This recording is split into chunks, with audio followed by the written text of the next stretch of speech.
கூட்டணி கட்சிகளை நம்பி அதிமுக நிற்கிறதா? கண்டிப்பா இல்லைங்க. ஈவன் பாரதிய ஜனதா கட்சி பற்றி நிறையா நெகட்டிவாக சமூக ஊடகங்களில் கொண்டு போயிருந்தாலும் கிரவுண்ட் லெவலில் அவங்க இப்போ சக்தி கேந்திரங்கள், மகாசக்தி கேந்திரங்கள் போட்டு கட்டமைப்பு ரொம்ப நல்லா இருக்குது. அவங்க மேலே இருக்கிற அதிருப்தி என்பது ஒரு உற்பத்தி செய்யப்பட்ட அதிருப்தி நினைக்கிறேன். மேனுஃபேக்சர்டு சென்டர் நான் நினைக்கிறேன். அந்த மாற்றம் எங்களுக்கு ஃபீல்டில் நல்லா தெரியுது. பாமகவோட அடிப்படை ஸ்ட்ரென்த்து எந்த விதமான எரோஷனும் இல்லாமல் அப்படியே இருக்காங்க. அவங்க ஒவ்வொரு இடத்துலையும் மிகுந்த எழுச்சியுடன், அது இளைஞர் படை அவங்ககிட்ட நிறையா இருக்குது. குறிப்பாக அன்புமணி ராமதாஸ் அவர்கள் வளர்த்து வச்சிருக்கிற அந்த இளைஞர் படை மிக வேகத்துடன் செயல்பாட்டுக்கு வந்துட்டு இருக்கிறாங்க. அதிமுக இருப்பதற்கு காரணமே பாமக தானே சி.வி. சண்முகம் சொல்றாரே. எந்த விதத்திலையும் ஏடிஎம்கே தாழ்ந்து மற்றவங்களை உயர்த்தி பிடிக்கணும்னு எங்களுக்கு அவசியம் கிடையாது. ஆனால் ஓரளவுக்கு மற்ற கட்சிகள் அவங்கள முன்னிறுத்தி நாங்கள் பேசுகிறது நிஜம்தான். ஏன்னா அவங்க புதுசாக வந்திருக்கிறாங்க. அவங்களுக்கு டு மேக் தம் கம்ஃபர்டபுள் சில நேரங்களில் அவங்களுடைய தலைவர்களை பற்றியோ அவங்களுடைய கொள்கைகளை பற்றியோ நாங்கள் பாசிட்டிவாக பேசுகிறது நிஜம்தான்.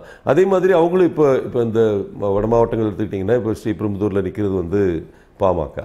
அவங்க மீட்டிங்கில் போனோம்னா ஏடிஎம்கே பற்றி இப்போ சொல்கிறாங்க, நல்லா பேசுகிறாங்க. இது இயற்கையாக நடக்கிற ஒன்றுன்னு நினைக்கிறேன். அதனால் பாஜகவுடைய அடிமைகள் பாஜக கிட்ட அதிமுகவை அடகு வச்சிட்டீங்கன்னு திமுக சொல்லுதே.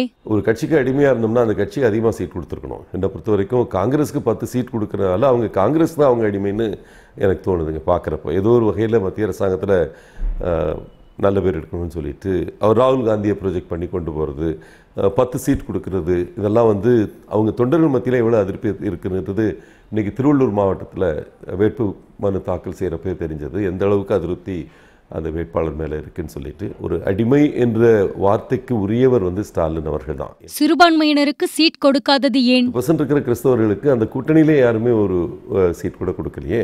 அந்த மாதிரி இருக்கிறப்போ எங்களை பொறுத்த வரைக்கும் வின்னபிலிட்டி தான் ஒரே கிரைட்டீரியா. இதில் யார் அந்த இடத்துல ஜெயிக்க போகிறாங்க அவர்களுக்கு அந்த வாய்ப்பை நாங்கள் வழங்கியிருக்கிறோம். ரவீந்திரநாத் உதயநிதி வருகை வாரிசு அரசியல் பற்றி மொத்தம் 7 பேர் திமுக கூட்டணியில் வாரிசுகள்னு சொல்லக்கூடியவங்க. அனைத்து இந்திய அண்ணா திராவிட முன்னேற்ற கூட்டணியில் இருக்கிற வாரிசுகளுக்கும் இவங்களுக்கும் ஒரு வித்தியாசம் இருக்குது. கண்டிப்பாக இப்போ ரவீந்திரநாத் எடுத்துக்கிட்டிங்கன்னா 21 வருடங்கள் அரசியலிருந்து உழைத்து பல நிலைகளில் கட்சியில் பொறுப்பில் இருந்து 41-42 வயசில் இன்றைக்கி சீட் கொடுக்கறதுன்றது எந்த தவறும் அதில் இருக்குதுன்னு நினைக்கல. அதனால தான் மக்கள் அதை அழகாக ஏற்றுட்டு முறையற்ற முறையில் சீட்டு வாங்கிட்டு புழக்கடை வழியாக சீட்டு வாங்கிட்டு வர்றவங்க திமுகவோட வாரிசுகள்.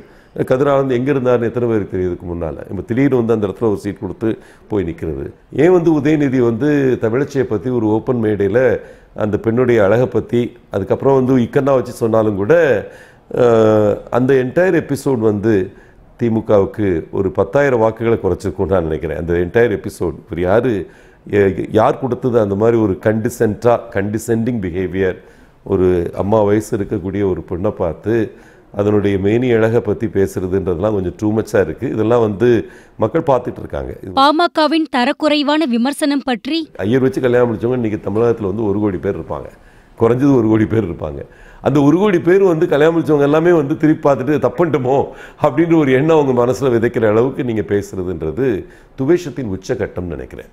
அது என்னை பொறுத்த வரைக்கும் அந்த துவேஷங்களை பற்றி எதிர்த்து நிற்கிறப்போ பல திட்டுக்களை மறக்க வேண்டியிருக்குன்னு நினைக்கிறேன். அவங்களே இன்றைக்கி நாங்கள் நல்ல ஆட்சி நடத்தணும் கடந்த 8 வருஷத்தில் அப்படின்னு சொல்கிறப்ப சரி, ஏதோ ஒரு வேகத்தில் அந்த காலகட்டத்தில் அவங்க சில கருத்துக்களை அவங்க கட்சியின் நிலைப்பாட்டுக்கு தக்கன எடுத்து வச்சிருக்கிறாங்கன்னு நினச்சி மறப்போம் மன்னிப்போம் என்ற எண்ணத்தில் அணைப்போம் ஆதரிப்போம் என்ற மாற்றுக்கு நாங்கள் சென்று கொண்டிருக்கோம். என் உயிரினும் மேலான அன்பு உடன்பிறப்புகளே, செய்வீர்களா? நீங்கள் செய்வீர்களா? அத்தனை கட்சி கூவி கூவி அழைச்சு இன்னைக்கு கூட்டணி சேர்த்திட்டு இருக்காங்க. युद्ध செய்ய மாட்டேன்னு போயிட்டேன்னு சொன்னா உன்னை கோவலைன்னு சொல்லுவாங்க.